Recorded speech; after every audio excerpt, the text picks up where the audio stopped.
moment, steel and aluminium, of course, out of that. Joining me live now is the Shadow Finance Minister, James Patterson. James, this is a pretty ominous warning from Donald Trump. We might get that 15 or even 20% reciprocal tariff. Do you read it that way too?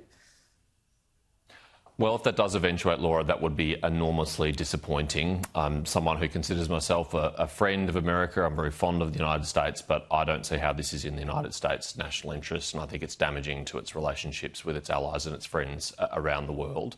Of course, the Trump administration is responsible for its trade and foreign policy, but I am concerned by the way in which the Australian government continually seems to be surprised by these developments. I mean, in a moment of candour this morning on Radio National, Mark Butler admitted he had no idea that this was coming. He was reading about it on his phone as it was announced. Is that a great surprise, though? Trump hasn't given us a heads up. This is really vintage Trump, isn't it? Good diplomacy, Laura, is anticipating and understanding what is happening and getting close to an administration so you understand their thinking, so you're not surprised by developments like this. Now, I absolutely concede this is an unconventional US administration, that it changes its policy, often at short notice. But I think there's enough evidence now in the public realm that we do have a problem in the bilateral relationship between Australia and the United States. It's more than 260 days since the president was elected. Anthony Albanese has still not sat down and met with him. And it is still unclear whether or not our ambassador, Kevin Rudd, has had a single meeting in the White House since the administration was sworn in January. And I suspect we would know about it if he had. I suspect it would be all over social media if he had. So I think it's a reasonable inference now that there have been no meetings. So I just don't think we have that relationship of trust and closeness. Yeah. And that is a big problem for our most important ally, our most important source of investment and one of our biggest trading partners. Maybe we need to offer him a bit of golf down here at Royal Sydney.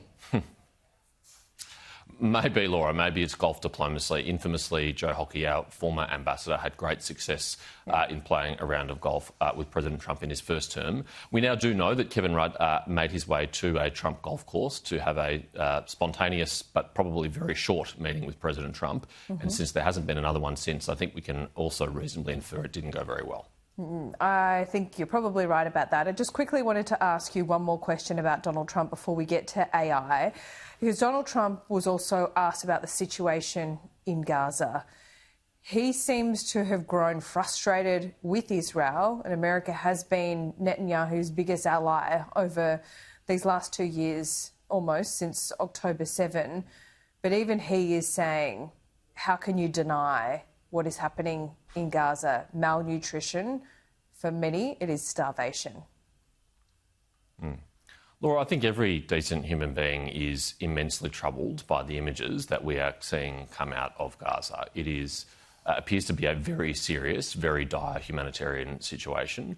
And although I'm a strong supporter of Israel and I strongly support their campaign to dismantle Hamas and free the 50 hostages or bodies of deceased hostages that Hamas is still holding, I also accept that as the military power in the region which has effective control of Gaza, Israel does have a responsibility to ensure that the civilian population is fed, and they need to do all reasonable steps to make sure that that's the case. And it is doing harm, in my judgment, to Israel's international standing that they so far in recent months have not been able to do that. And I welcome the changes in policy and approach that have occurred over the last couple of days of facilitating the flow of further aid and further food into Gaza.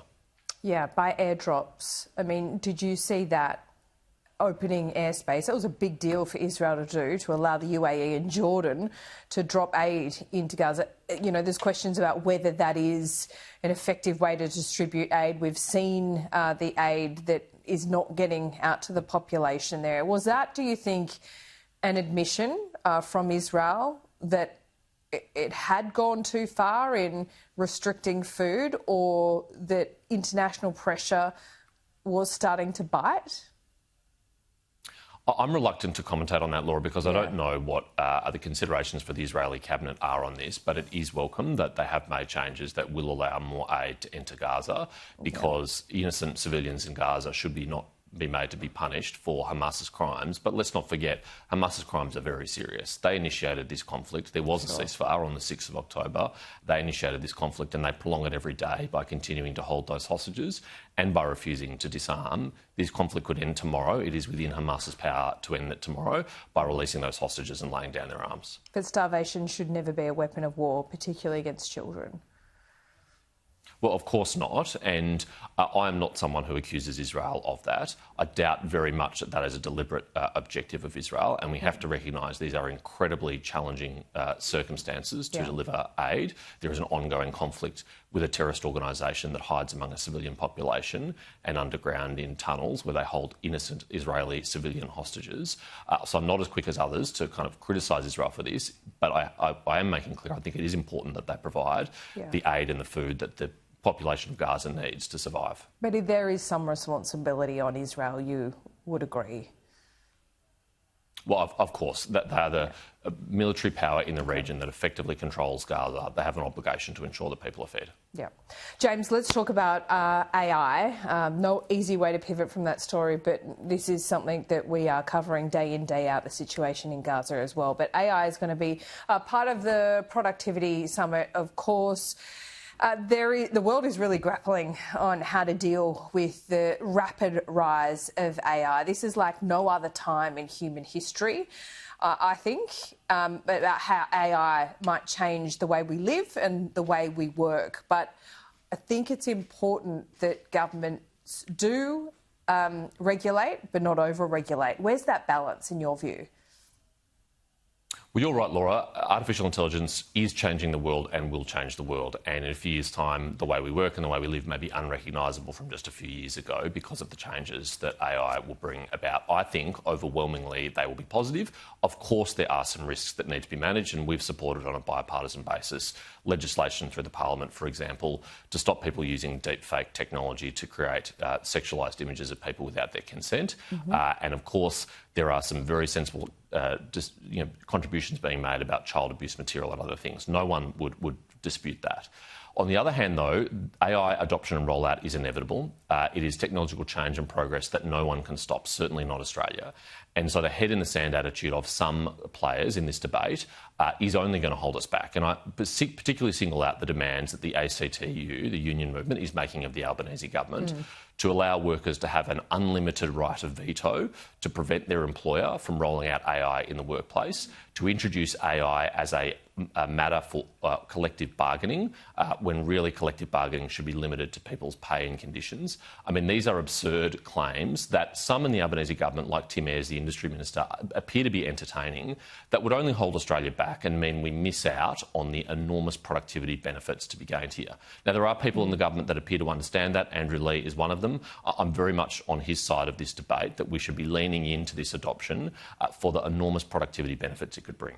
The unions are essentially, doing what the unions we expect them to do, saying, wants the government to basically legislate that AI can't replace any jobs.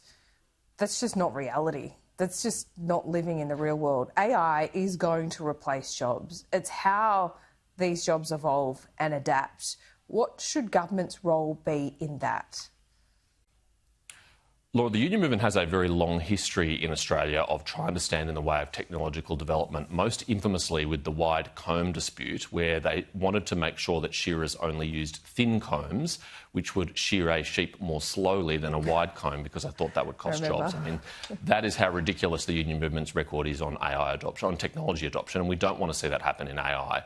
So it is a test for the Albanese government, particularly at their Productivity Summit, that they must stand up against these unreasonable demands. They are absurd and they would cost the Australian economy jobs and productivity growth. In fact, if the union movement is successful and stops Australian firms in adopting AI, all they will ensure is that those firms become uncompetitive and employees in those firms lose their jobs against competitors elsewhere in Australia or internationally that are successful in deploying AI. And there's now growing evidence about the productivity benefits, and not just in the private sector, but to the public sector too.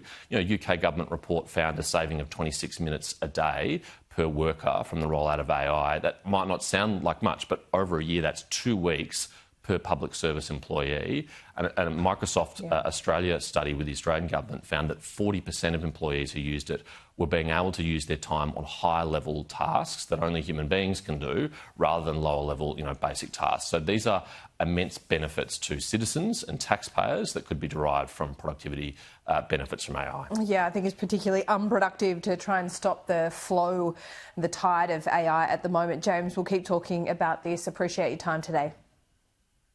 Thanks, Laura. Well,